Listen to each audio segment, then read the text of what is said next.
Hello class, in today's lecture, we will be covering the topic, the 5 generic competitive strategies. This topic was briefly covered in our first chapter. Today, we will look into the details of each strategy and how each of the strategy can help a company build a competitive advantage in the market. If you can recall, the 5 generic competitive strategies are broad low cost, focused low cost, broad differentiation, focused differentiation, and best cost strategies. Each of the 5 generic strategies represents a different approach to competing in the marketplace, which we shall explore in this lecture. These are the 4 learning objectives that we are expected to know. Number 1, what distinguishes each of the 5 generic strategies and why some of these strategies work better in certain kinds of competitive conditions than in others.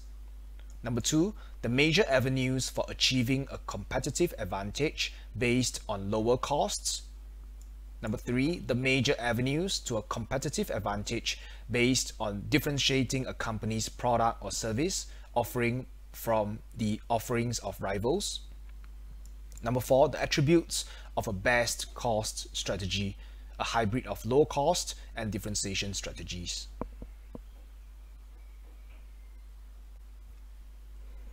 These are the contents we'll be covering for today's lecture. We'll first look at the types of generic strategies and examine how they differ. We'll then move on to a broad low-cost strategy by examining ways to achieve a cost advantage over rivals, the keys to a successful low-cost strategy, conditions that work best for a low-cost strategy, and the pitfalls. We'll then focus our attention on broad differentiation strategies, focused strategies, best cost strategies, and the contrasting features of the strategies. The definition of a competitive strategy is not much different from the definition of a strategy that we have learned in Lecture 1. If you can recall, in Lecture 1, a strategy is a coordinated set of actions to outcompete rivals and gain a competitive advantage in the market. A strategy deals with the hows or specifics, example, how to position a company in the marketplace, please customers, ward off competitive threats, and achieve a particular kind of competitive advantage. In this case, the competitive advantage can be either efficient or effective. Further, efficient can be broad or narrow, and effective can also be broad or narrow. If it is broad efficient, we are referring to the broad low cost strategy. If it is the narrow efficient, we are referring to the focused low cost strategy. If it is broad effective, we are referring to broad differentiation strategy. And if it is narrow effective, it is the focused differentiation strategy. If we aim to seek a balance between being efficient and effective, it would be the best cost strategy. The description of the 5 generic competitive strategies are provided in this table.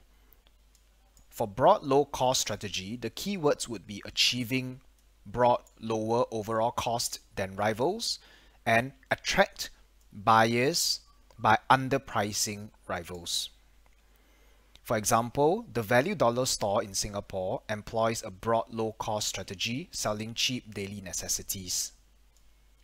For broad differentiation strategy, the keywords would be offering product or service attributes that appeal to a broad spectrum of buyers.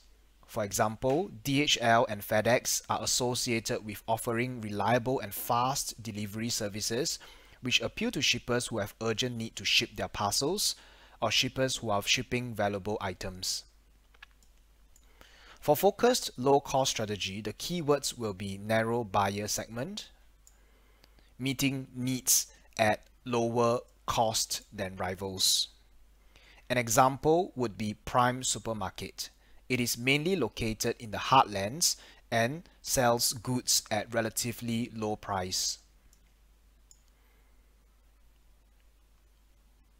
For focused differentiation strategy, the keywords will be narrow buyer segment and customized attributes. An example will be the producers of organic food, which targets health-conscious consumers. Finally, we have the best cost strategy. The keywords would be upscale product attributes at a lower cost than rivals. An example would be McDonald's. It focuses on selling reasonably priced fast food by introducing value meals and creating a fun experience for customers, which is a differentiating attribute. In this figure, we can see how competitive strategies differ by sticking out a different market position. This figure is very similar with the strategic group mapping, where we have two variables, that is market target, broad or narrow, and the type of competitive advantage being pursued, low cost or differentiation. Firms that are in this range are grouped as broad low cost strategy. Firms in this range are grouped as broad differentiation strategy. Firms in this region are grouped as focused low cost strategy, and firms in this region are grouped as focused differentiation strategy. Firms in the middle are grouped as best cost strategy. Firms employing best cost strategy can either go broad or focus. We'll now focus on broad low cost strategies. There are two principles when pursuing a broad low cost strategy. A company pursuing this strategy must find all possible ways to reduce costs that are difficult for rivals to imitate. For example, giving price discounts would not qualify because competitors can imitate this move.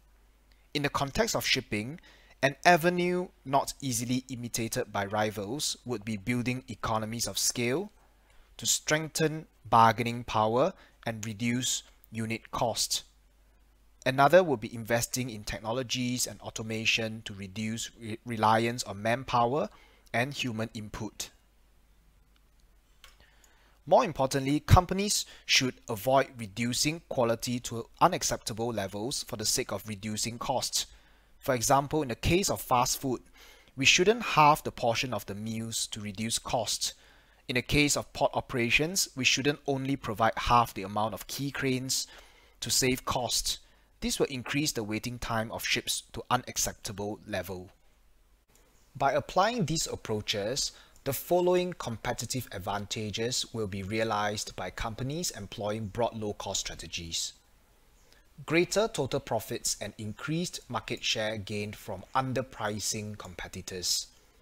Because a firm can produce products or services at a lower cost than rivals, it will be able to underprice competitors and still make a profit. Also, because the firm is so efficient, it can make larger profit margins measured by revenue minus cost when selling products at prices comparable to and competitive with rivals. However, there are some risks involved when employing low-cost strategies. One would be when lowering prices does not attract enough new buyers, for example, luxury goods. Reducing prices of luxury goods might even reduce their demand. Another risk would be rivals' retaliatory price cutting, which sets off a price war. This is especially true when a firm can cross-subsidize. For example, we have a firm which is operating in two markets, the phone market and fast food chain. Let's say the phone market is very lucrative and profitable, whereas the fast food chain is very competitive. In that case, a firm can use its profits earned from the phone market to subsidize the price war in the fast food chain. In that case, the firm is cross-subsidizing, allowing it to perform retaliatory price cutting, a tit-for-tat price cutting to defeat competing fast food chains.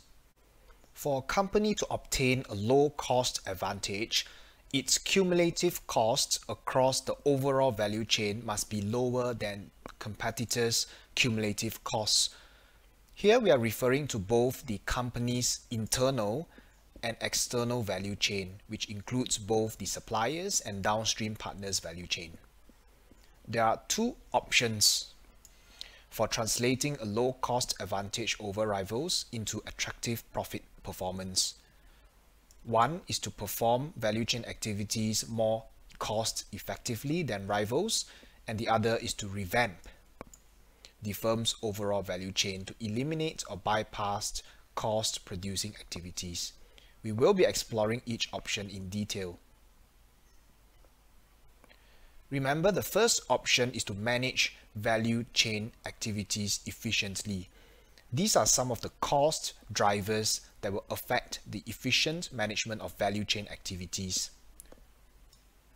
For example, we might want to capture all available economies of scale, which include technical economies of scale, that is larger ships, managerial economies of scale, that is recruiting the best managers, and financial economies of scale, example, building bargaining power with suppliers.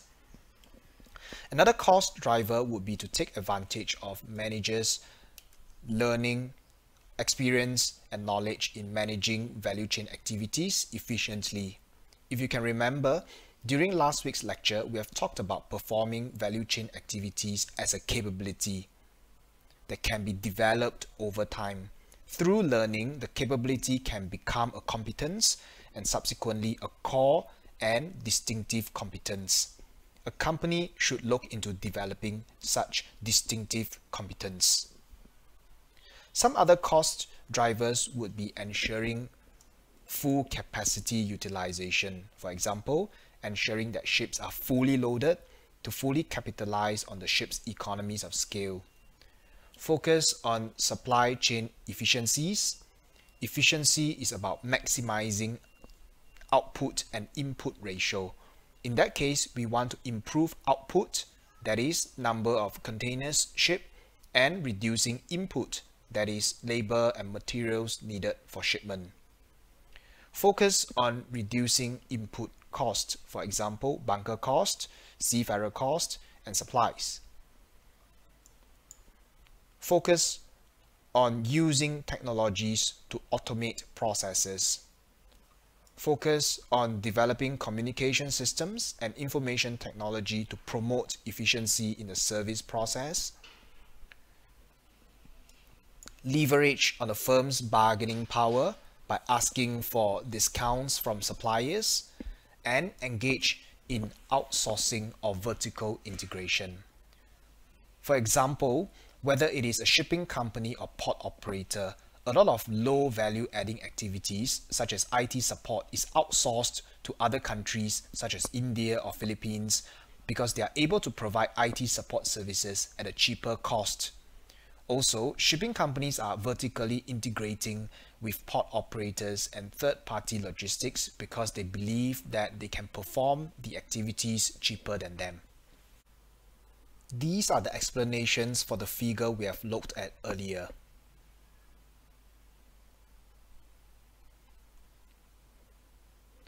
The second option for translating a low-cost advantage over rivals into attractive profit performance would be to revamp the value chain system to lower costs. One way is to sell direct to consumers and bypass the activities and costs of distributors and dealers by using a direct sales force and a company website. For example, A good example will be Dell computers. Their products are usually not displayed in stores to eliminate additional costs incurred by retailers. Dell sells directly to their customers through online ordering and customization. Another way is to perform value chain analysis and identify steps in the service or production process that are unnecessary but yet increase the cost of operations. Here we are looking at waste elimination that we have learned in quality management in shipping last semester. This point is more relevant to manufacturers, for example, by having suppliers locate their plants or warehouses close to the firm's own facilities. The firm will be able to save on materials handling and shipping costs. Now we'll look at the keys to a successful low-cost strategy. Success in achieving a low-cost edge over rivals comes from out-managing rivals in finding ways to perform value chain activities faster, more accurately, and more cost-effectively. It is about developing capabilities to perform value chain activities more efficiently than rivals. This capability is developed by spending aggressively on resources and capabilities that promise to drive costs out of the business. We want to invest on those high potential cost drivers that can help firms to reduce their costs. Carefully estimating the cost savings of new technologies before investing in them. This involves conducting cost-benefit analysis. We ask the question how much cost savings we can obtain from, let's say, investing in a more advanced technology or equipment. Finally, we want to employ continuous improvement principle, which is a dynamic capability. A dynamic capability was covered in the previous lecture. This involves constantly reviewing cost-saving resources or methods to ensure they remain competitively superior. Now, we ask the question of when does a low-cost strategy work best? This strategy works best in situations where price competition is vigorous. Assuming that the value of the products from competitors is very similar and most of the competitors are reducing their price, you would want to also reduce your price, otherwise your products will not be competitive. The second situation would be when identical products are available from many sellers. An example would be the computer stores at Sim Lim Square. Most of them are offering identical IT products. As a result, price becomes a very important factor because there is no basis of differentiation. The same applies to tram shipping. The underlying service for tram shipping is to move goods from point A to B. The ships offered in tram shipping are very identical in most aspects, although there might be some differences in specifications such as fuel efficiency and capacity. The third situation is when there are few ways to differentiate the product. Just like in the Sim Lim Square example, every store is selling the same products of different brands. There are very little basis for differentiation. The fourth situation is when the product is used in the same ways. In that case, we cannot innovate and make our product unique and create more value for customers. The last situation is when buyers incur low cost in switching among sellers. For example, using voyage charter parties for shipping has very little switching costs. We could use a ship for a trip and another ship for another trip. However, using time charter parties would create switching costs because after performing a trip, we cannot switch to another ship. We have to use the same ship for transportation until the time charter expires.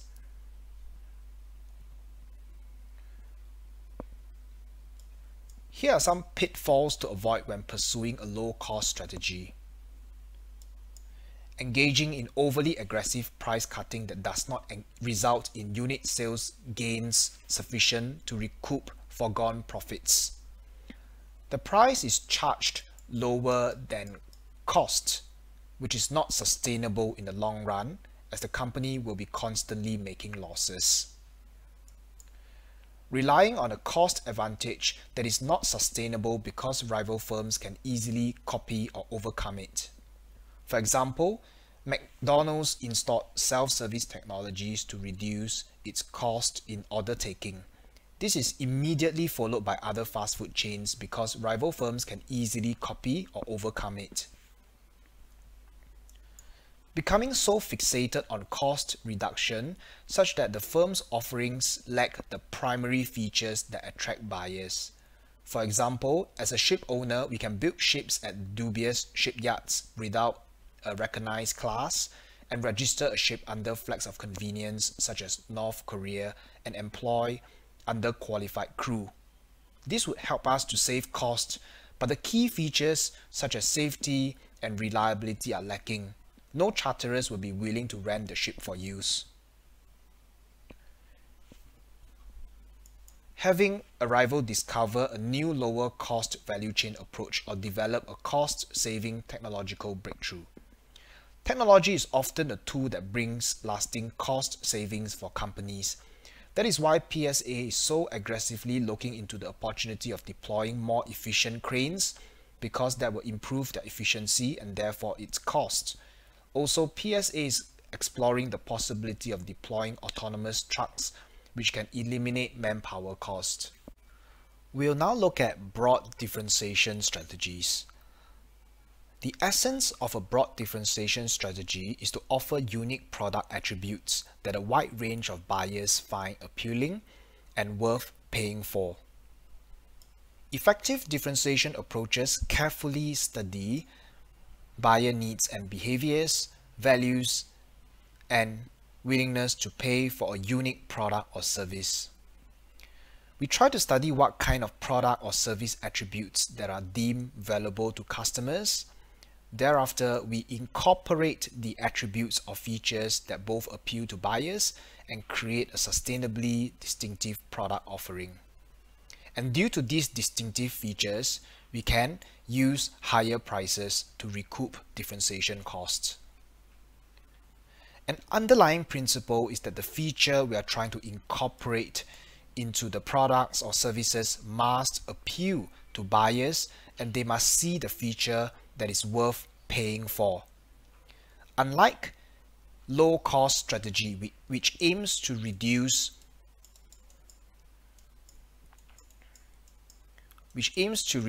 the cost and price component in the value price framework, a differentiation strategy aims to increase the value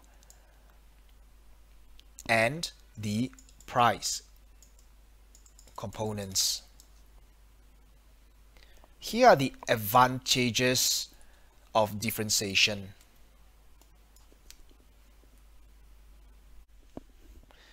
It allows a firm to command premium prices for the firm's products, increases unit sales due to attractive differentiation, more demand for the product, creates brand loyalty that bonds buyers to the differentiating features of the firm's products. To exhibit brand loyalty means that we have developed a preference for the products or services of a company. This means that we will continue to buy the company's products or services even though there might be attractive alternatives in the market. Similar to a low-cost strategy, there are two options for translating a differentiation-based advantage over rivals into attractive profit performance. One way is to manage value chain to create differentiating attributes. In particular, we focus on the value drivers, which are factors that produce a strong differentiating effect on a product or service. Here are some characteristics of value drivers. Value drivers are based on physical as well as functional attributes of a firm's products. Some attributes in the context of shipping or port logistics would be speed, reliability, safety, and security, customer service, and sustainability performance. Value drivers are the result of superior performance capabilities of the firm's human capital. If we look at all these features or attributes, their successful implementation is heavily dependent on the firm's people, knowledge, and relationships. Value drivers normally have an effect on more than one of the firm's value chain activities. For example, in this figure, we have some examples of value drivers. Upgrading employee skill and experience through training will enable better performance in multiple value chain activities, such as in sourcing, distribution, operations, and customer service. Lastly, value drivers create a perception of value, brand loyalty in buyers. As covered in my quality management class, it is the perception of how the product or service that matters rather than the actual performance. And a great part of influencing customers' perception of value is through advertisement and marketing with the purpose of creating a positive brand. Here are some important value drivers that companies can work on to create a strong differentiating effect on their products or services. These are the explanations for the figure in the previous slide. They include creating product features and performance attributes that appeal to a wide range of buyers, improving customer service or add extra services. For example, what differentiates SIA from Scoot are the additional services provided by SIA, such as customer service, before and after sales support, and better service during flights. Invest in production or service-related R&D activities. Companies should try to find better ways to incorporate differentiation features in their products or services. Strive for innovation and technological advances. For example, Apple is often regarded as an innovative company that produces high-quality phones. Pursue continuous quality improvement. Companies should constantly and proactively seek to improve their products or services to avoid being overtaken by competitors. Increase marketing and brand building activities. As mentioned, influencing the perception of customers about the products and services is key to create a strong differentiating effect. Seek out high quality inputs. To produce a high quality product, we need high quality materials. Similarly, to produce excellent services, we need staff who exhibit empathy, assurance, reliability, and responsiveness. Emphasize HRM activities that improve the skills, expertise, and knowledge of company personnel. As mentioned in the previous slide, the ability to create a strong differentiating effect lies on the performance, capability, and knowledge of a firm's employee. Therefore, providing training and recruiting are crucial to providing a strong differentiating effect. Another option for translating a differentiation-based advantage over rivals into attractive profit performance is to revamp the firm's value chain system to increase differentiation. This includes coordinating with downstream channel allies to enhance customer perceptions of value. The downstream partners are the parties that have direct contact with customers. In the context of shipping, these downstream partners might be NVOCCs, non-vessel operating common carriers, and third-party logistics service providers. As a result, they are the parties that could influence customer perceptions of value. Another way is to coordinate with suppliers to better address customer needs. Quality output is to a large extent influenced by quality input. We will skip this slide because it's a repeat of what we have covered earlier. However, as mentioned earlier, signaling the value to customers is important for firms practicing differentiation because it influences customers' perception of the product or service quality. Signaling refers to informing customers about the product or service key differentiating features, and this is done by advertisement or persuasion. Signaling is very important when the following conditions are present. The nature of differentiation is based on intangible features and is therefore subjective or hard to quantify by the buyer. Generally, differentiating services is more difficult than differentiating products due to the intangible nature of services. Therefore, we need to tell and inform customers about the value of the services more than products. Buyers are making a first-time purchase and are unsure what their experience will be with the product. In this case, buyers have no prior experience or preference for any brand. In that case, signaling to buyers the value of the product or service is crucial in influencing their decisions. The same applies to repurchase by buyers if it is infrequent, especially for products that have long lifespan. In that case, we need to signal and remind them about the value of the products or services. Finally, signaling value is important when buyers are unsophisticated. This means that their needs are very simple. The decision making is purely based on the information they can gather about the product or service. Hence, providing information to them through signaling is crucial.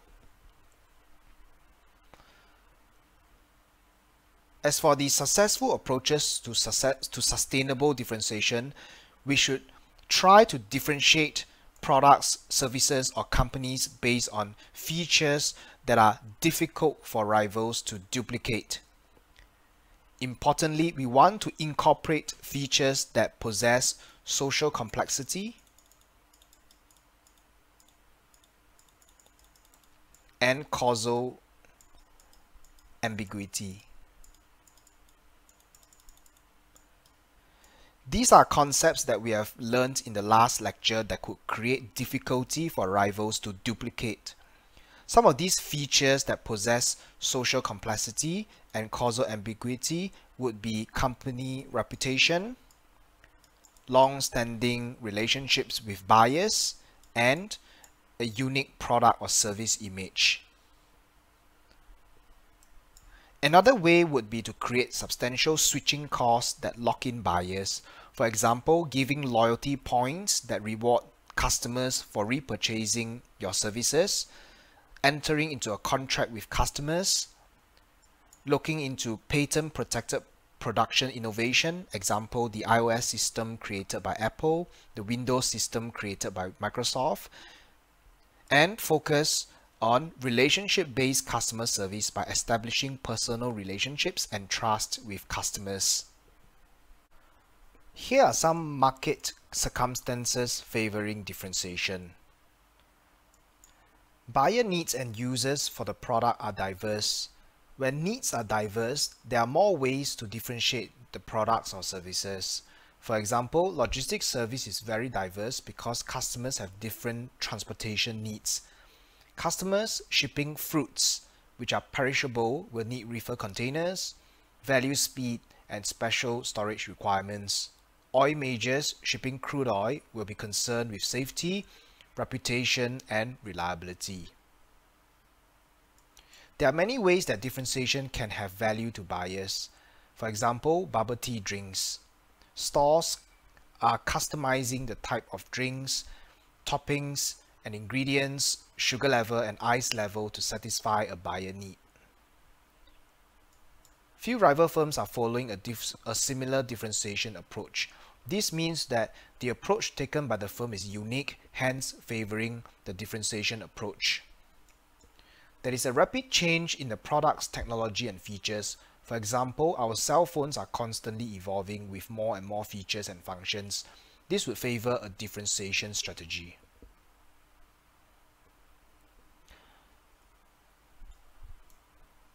As for pitfalls, we want to avoid relying on attributes that are easily copied by rivals. We want to incorporate attributes that are tied to social complexity and causal ambiguity.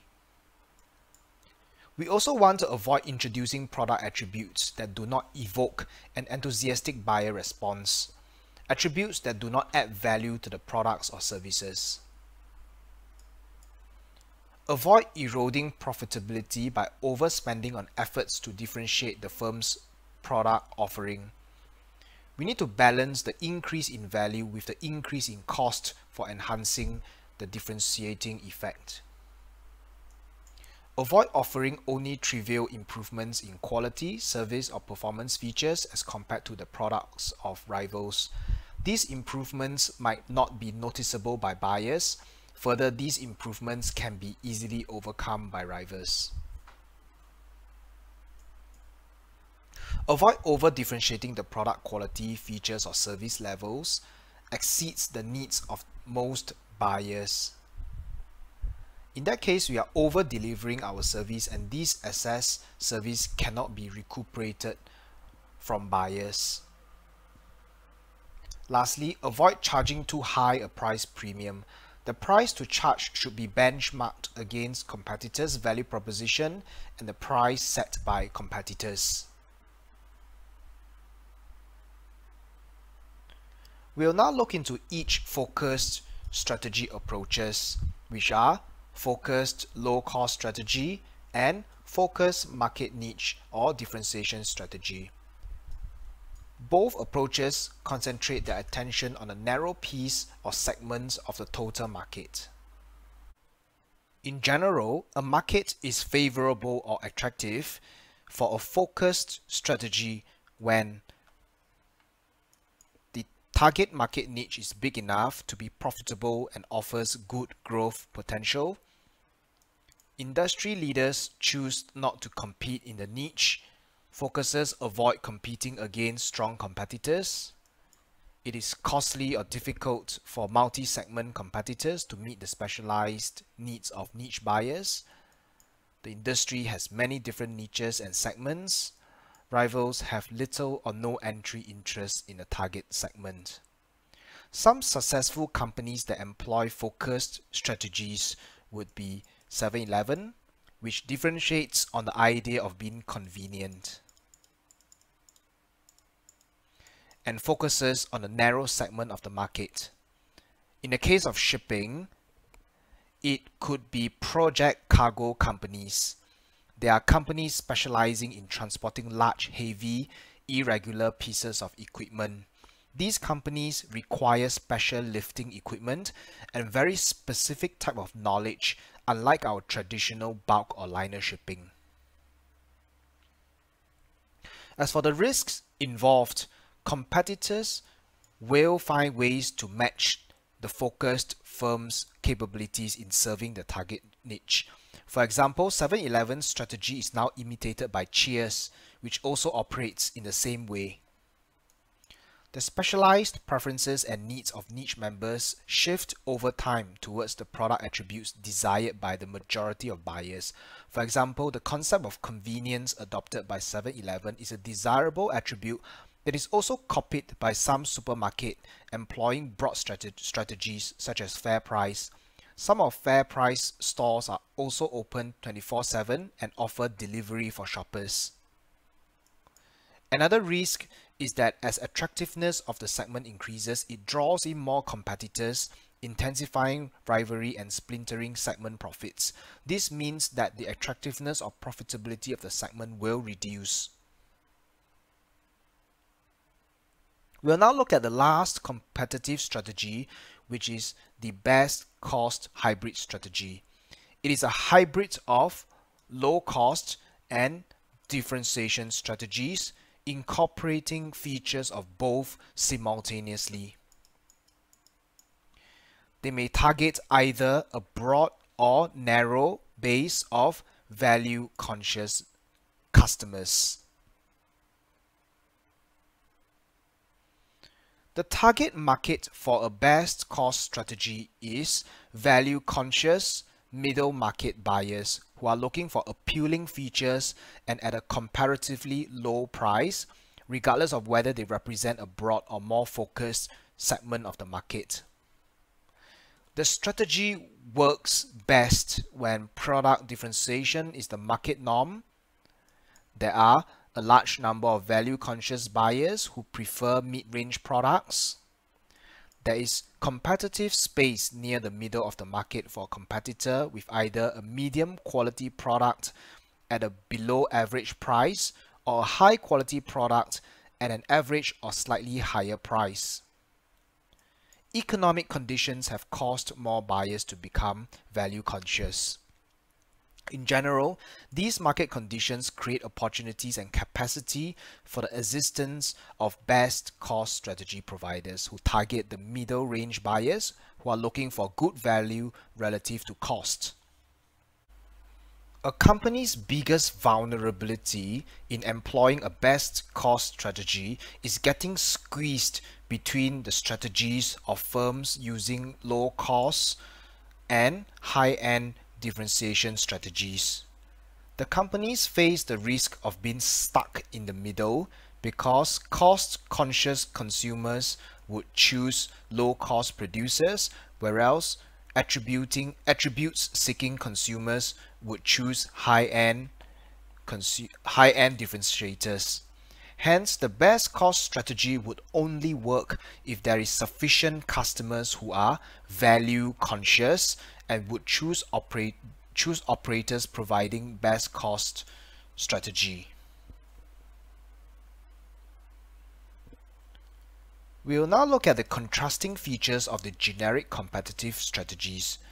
By choosing a generic strategy over the others, it serves as a reference or guide for us to focus on positioning the firm differently in its market. Establish a central theme for how the firm intends to outcompete rivals. Create boundaries or guidelines for strategic change as market circumstances unfold and entail different ways and means of maintaining the basic strategy.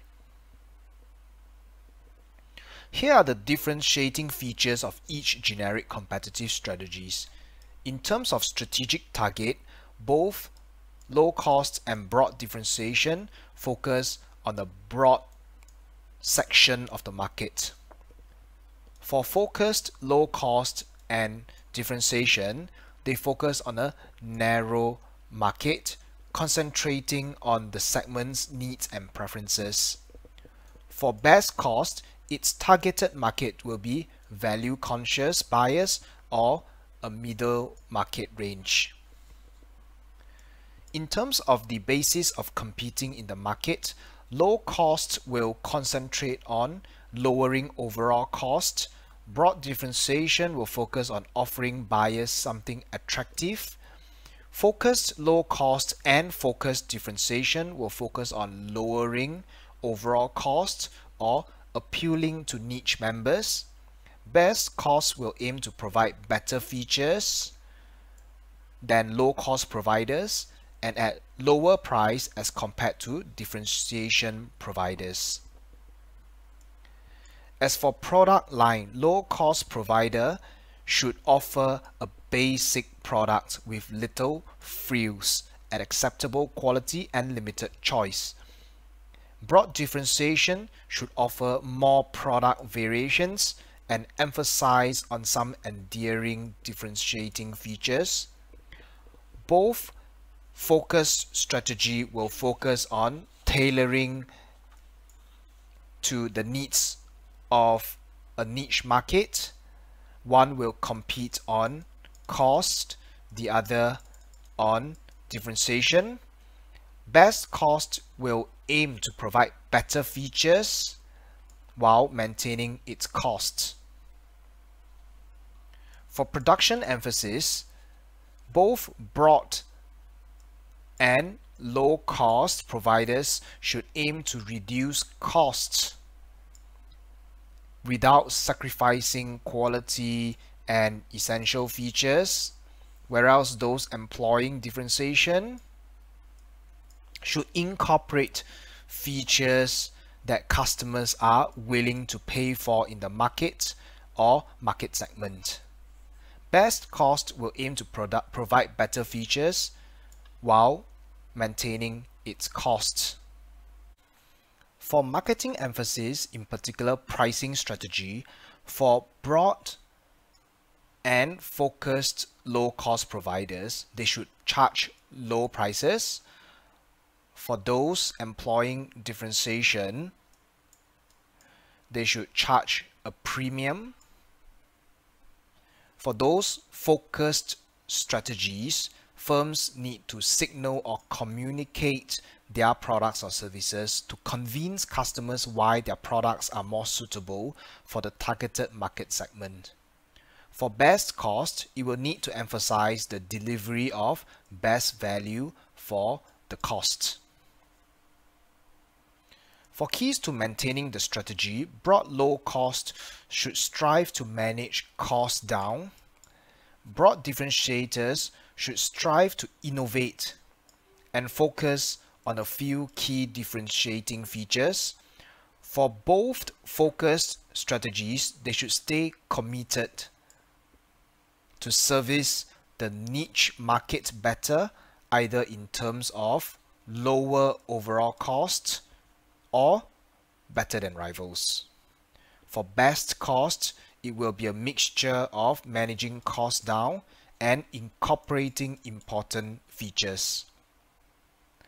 Finally, on resources and capabilities required, for low-cost strategies, firms should focus on large-scale automated plants and efficiency-oriented culture, bargaining power to drive cost down. For broad differentiation, some useful capabilities will be marketing, R&D, and technologies. For focused low cost, some capabilities will be on lowering input costs and batch production. For focused differentiation, some capabilities will be customized production and close customer relations.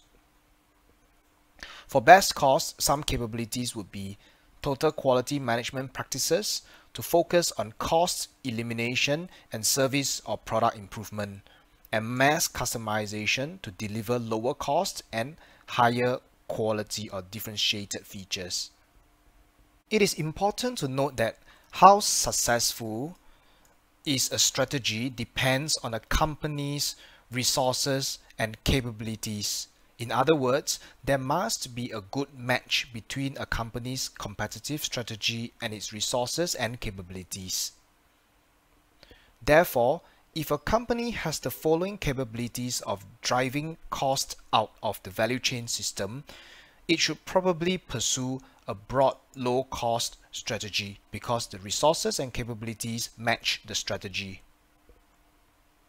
Further, sustaining a firm's competitive advantage depends on its resources, capabilities, and competence that are difficult for rivals to duplicate and have no good substitutes. In other words, for a firm's strategy to create superior performance, it is vital that the firm's resources, capabilities pass the VRIN test, which can then confer it a sustainable competitive advantage over its competitors. In this figure, we compare three approaches using the value price cost framework. All three approaches, they should create more economic value, total economic value than the average competitor, which gives them a competitive advantage over the competitors. For a low-cost strategy provider, in terms of value, it is expected to be lower than the average competitors as it is providing a basic product or service with little frills. However, its cost should be lower than the average competitor. This will allow the company to charge at a lower price than the average competitor. For differentiators, whether it is broad or focused, its provided value should be higher than the average competitor due to the incorporation of attractive features in the products or service. This allows the company to charge a higher price than the average competitor. However, due to some service or product features, its cost is expected to be higher than the average competitor. As for the best cost strategy, its target are the value-conscious buyer. It is more at the middle ground. Hence, its value is expected to be slightly higher than the average competitor, and its costs should be slightly lower than the average competitor. The following slides basically elaborate what I've just mentioned.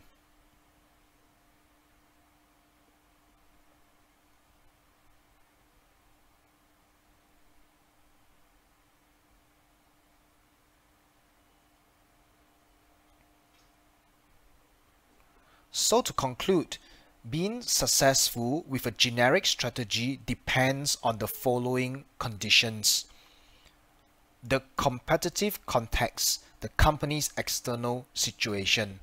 Certain industries are more favorable of a low-cost strategy, a differentiation strategy, or a best cost strategy. For example, when price competition among rival sellers is vigorous, a low-cost strategy is more favorable. However, when buyer needs and users for a product or service are diverse, a differentiation strategy is more favorable. The company's internal situation, including its complement of resources and capabilities. As covered earlier, a company's strategy should be well matched with its resources and capabilities. How well the strategy is executed. How successful is a strategy also depends on how well the strategy is executed.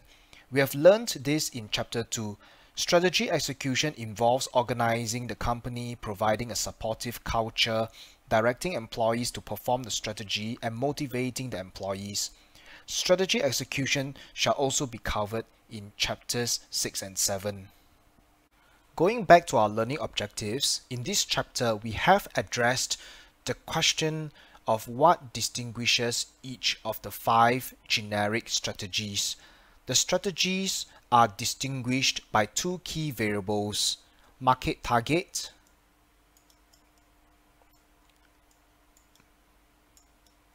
narrow or broad, and the type of competitive advantages, low cost or differentiation. Using these variables, we can plot these 5 strategies on a 2-dimensional graphs.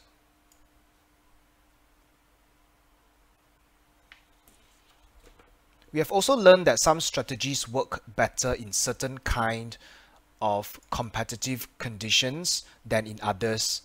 In addition, some strategies work better because the strategies match the resources and capabilities of a company, and the strategies are better executed by the company. We have also learned the major avenues for achieving a competitive advantage based on lower cost. This is achieved by focusing on cost drivers and revamping the value chain system to lower costs. We have also learned the major avenues for achieving a competitive advantage based on differentiation. This is achieved by focusing on value drivers and revamping the value chain system to create differentiation attributes. Finally, we have also learned the attributes of a best cost strategy, which is a hybrid strategy focusing on both cost reduction and incorporating differentiating features in a firm's product and services. It targets value-conscious buyers and emphasizes delivery of best value for a given cost. If you have time, you may refer to Chapter 5 of the following textbook. With that, we have come to the end of today's lecture. I'll see you in the next lecture.